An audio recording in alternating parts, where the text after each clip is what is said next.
திருச்சிற்றம்பலம். அருட்பெரும் ஜோதி அருட்பெரும் ஜோதி தனிப்பெருங் கருணை அருட்பெரும் ஜோதி. இறைவனின் நாமத்திற்கு சிறப்பு அதிகம். மந்திரம், சோஸ்திரம், ஹோமம் இவை எல்லாவற்றையும் விட இறைவனின் நாமம் சொல்வது மிக எளிமையானது. ராமா கிருஷ்ணா என்று சொல்வதில் என்ன சிரமம்? இது அபரிமிதமான பலன் தரவல்லது என பெரியோர்கள் கூறுகின்றனர். கலியுகத்தை கடப்பதற்கு நாமஸ்மரணம் என்னும் இறைநாமத்தை ஜெபிப்பதே சிறந்தது என ஞானிகள் கூறுகின்றனர். நாரதர், சுகபிரம்மம், பிரகலாதர், உத்தவர் போன்ற மகான்கள் ஆதிகாலத்தில் இறைநாமத்தின் மகிமையை உலகிற்கு எடுத்துரைத்தனர். வைகுண்டபதியான நாராயணனே நாம சங்கீர்த்தனத்தின் சிறப்பு எடுத்துக்காட்ட கிருஷ்ண சைத்தன்யராக அவதரித்தார். நாமத்தின் பெருமையை கேட்டதை தரும் கற்பக விருட்சம் என குறிப்பிடுகிறார்.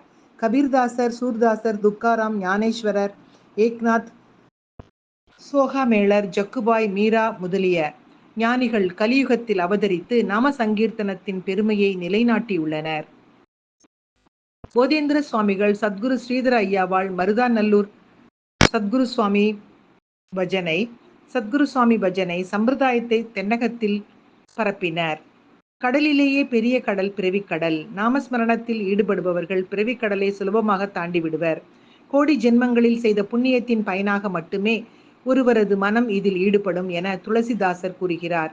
எங்கெல்லாம் ராமநாமம் ஜெபிக்கப்படுகிறதோ அந்த இடத்தில் ராமதூதர் ஆஞ்சநேயர் எழுந்தருளி அருள் புரிவார். ஹரிநாமம் ஜெபிப்பதற்கு எவ்வித தடையும் இல்லை. கால நேரம் பார்க்க தேவையில்லை. யார் வேண்டுமானாலும் ஜெபிக்கலாம்.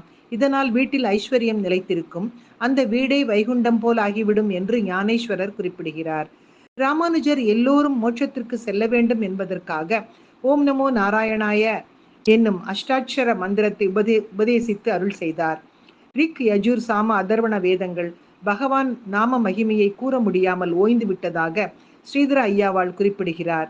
8 எழுத்து மந்திரமான நாராயண நாமத்தின் பெருமையை திருமங்கையாழ்வார் நலம் தரும் சொல்லை நான் கண்டு கொண்டேன் நாராயணாவென்னும் நாமம் என்று போற்றுகிறார். இறைநாமத்தை ஜெபித்தால் உயிரும் உள்ளமும் உருகுவதாக கூறுகிறார் வள்ளலார். இதயத்தின் ஆழத்திலிருந்து பக்தியுடன் தனியாகவோ கோஷ்டியாகவோ நாம சங்கீர்த்தனம் செய்யும் போது இறைவன் நம்மை தேடி வருவது உறுதி. இசையோடு நாம சங்கீர்த்தனம் செய்யும் போது இறைவனும் நம் இசைக்கேற்ப நர்த்தனமாடி வருவான். நம் இதய கோயிலில் ரத்ன சிம்மாசனம் இட்டு அமர்வான். அப்போது பரமானந்தம் நம்முள் ஊற்றெடுக்கும். இந்த ஆனந்த அனுபவத்தை பிறருக்கு எடுத்துரைக்க முடியாது. கரும்பின் இனிமையை வார்த்தைகளால் எப்படி வர்ணித்தாலும் கரும்பை சுவைத்தவரை தவிர மற்றவருக்கு அதனை உணர முடிவதில்லை. இறைநாமத்தின் சிறப்பை நாம ருசி என்று குறிப்பிடுவர். இதனை ரசித்து ருசித்தால்தான் நம் பிறவி அர்த்தமுள்ளதாகும் என்ற இந்த அருமையான பதிவினை இன்றைய சிந்தனையாக்கி மகிழ்வோடு அன்போடு காலை வணக்கம் சொல்வது அழகம்மை சுவாமிநாதன். Happy morning.